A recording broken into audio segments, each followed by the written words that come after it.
caixas de regravações de músicas que nos influenciaram.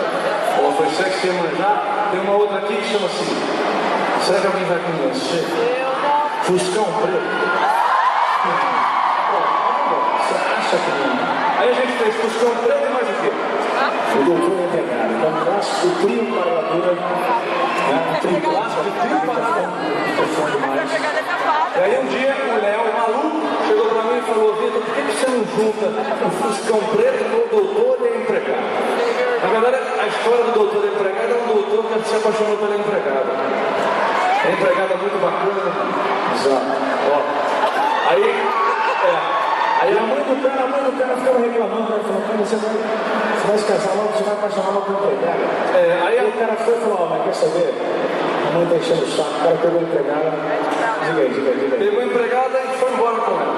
Só que aí a gente resolveu juntar o Fuscão Preto. O cara pegou a empregada e falou: vamos entrar no meu Fuscão Preto e vamos partir no meu.